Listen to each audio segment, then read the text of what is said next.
On February 19, 2020, at about 4:30 a.m., Pop Smoke was shot and killed inside of his Airbnb. He wasn't alone, but at the time of the robbery, he was inside the shower. 4 teenagers stormed the house that night. Before it was over, the youngest, a 15-year-old, fatally shot him. Pop Smoke was just 20 years old. He was officially pronounced dead at 5:12 that morning, but it would end up taking months to fully solve this case. TMZ reported his death at 1:24 p.m. on February 19th. If we look back at his last post on Instagram, we can see exactly how his final day played out. It all started with this post around 11 a.m. on February 18th, just 16 hours before his death. He landed in California and drove to his Airbnb in Beverly Hills, where he posted a story showing off the backyard. He was going to be in Los Angeles for a 4-day vacation. With him was his longtime friend, Mike D. After the two got comfortable, he updated his story with another post showing himself getting a haircut. This was followed by a picture of him relaxing by the pool before getting ready to go shopping that evening. In the top left corner of the photo was a location tag showing Beverly Hills. So far, the day was playing out normally. Nothing seemed to be out of the ordinary. However, the very next post would completely change the events of that night.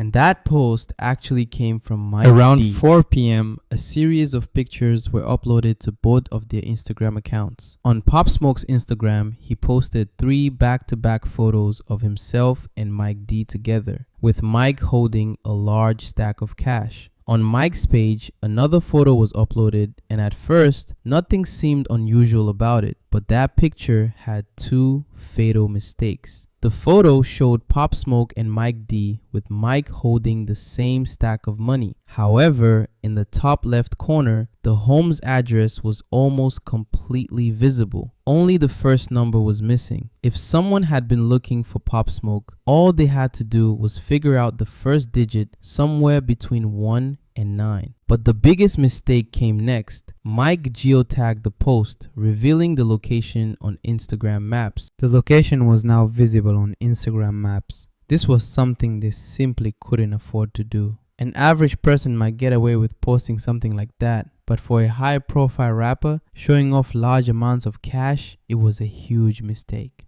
Despite those posts, the afternoon continued as if everything was normal. But a few people with sharp eyes had already started connecting the dots. Around 5 p.m., another update was added to Pop Smoke's Instagram story. This time he showed him driving once again, carrying the same stack of cash with a diamond-studded Rolex on his wrist. At that point, there was both a location and a motive, and for the people watching, that was enough. For the next few hours, Pop Smoke didn't post anything on social media, but we know he went shopping shortly after taking those photos. After taking pictures in the driveway, Pop Smoke and Mike D got into a white Range Rover and drove down Santa Monica Boulevard before stopping at the Amiri store. At the time, Pop Smoke was getting ready for his Meet the Woo tour, which was set to begin in March. He was spending his final week on vacation after the release of his mixtape Meet the Woo 2, which had dropped just a few weeks earlier. The project was a success, and he was still celebrating everything that had happened, so it was only natural for him to go shopping and reward himself. After all, he was in Beverly Hills, a place famous for its luxury stores. Just 7 hours before his death, around 10 p.m., Pop Smoke returned to the Airbnb and updated his Instagram story once again. This time, he showed the nighttime view of the city from the backyard. But he didn't stay there for long. He still planned to record new music that night. Around 11 p.m., Pop Smoke uploaded what seemed like a harmless video, showing some of the shopping he had done earlier that day. Unfortunately, that post became his third and final mistake.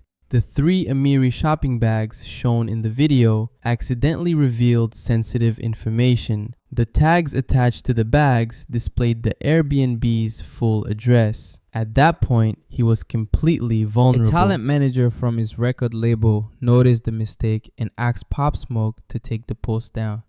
But what Pop Smoke didn't know was that two teenagers had already been closely watching his Instagram stories. The two individuals who noticed the post were associated with the well-known Hoover Gang in Los Angeles. They realized that Pop Smoke was staying nearby, only about 20 minutes away. Cell phone records later showed that around midnight, they began searching the address on maps and scouting the location. That's when they decided they were going to make their move that very night.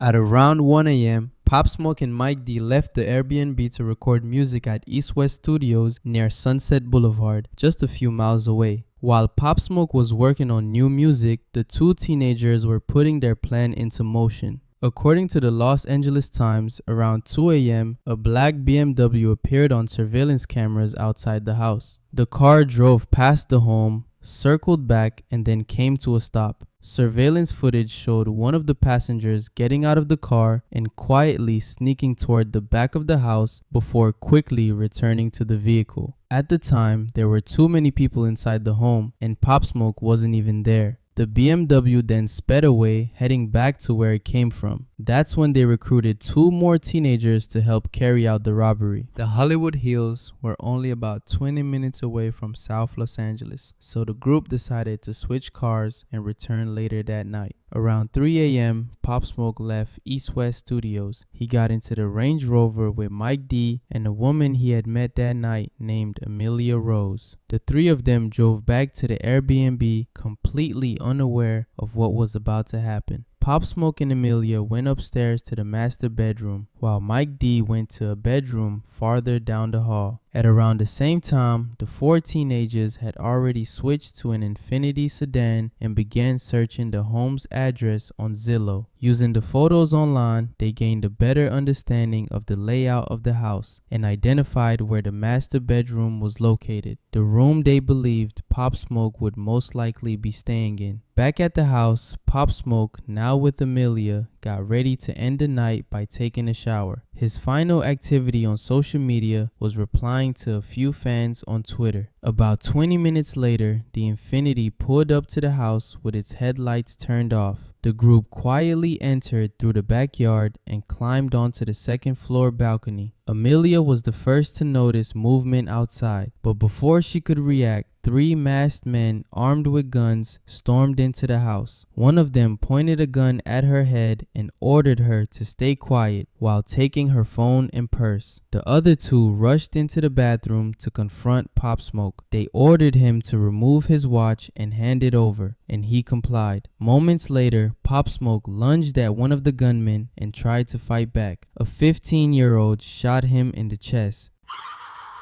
Amelia screamed as Pop Smoke collapsed to the floor. The two attackers then repeatedly kicked him. In one final attempt to escape, Pop Smoke got back up and ran toward the stairs, where he was shot 2 more times in the back. The 3 attackers then fled the house. Mike D woke up to the sound of gunshots echoing through the hallway. He found Pop Smoke lying at the bottom of the stairs and immediately called 911. Hello?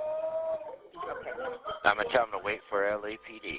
Medical personnel arrive about 20 minutes later and rush Pop Smoke to Cedars-Sinai Medical Center. Just 1 hour later, he was pronounced dead. At the very same time, his killers were already searching local news websites to see whether the shooting had been reported. They even searched for the value of Pop Smoke's stolen Rolex, the only item they managed to take from the house. In the end, the watch was sold for just $2,000, split between all 4 of them. Despite having cell phone records and internet activity linking the suspects to the crime, investigators didn't have enough hard evidence to make arrests for nearly 3 months. Everything changed when the 15-year-old suspect was arrested in an unrelated case. Police already considered him a person of interest, so they secretly wired his jail cell with recording devices. Eventually, he confessed to his cellmate that he had taken part in the robbery and admitted that he was the one who pulled the trigger, killing Pop Smoke. The driver of the vehicle was also arrested and later confessed to his own cellmate, confirming the details of what happened that night.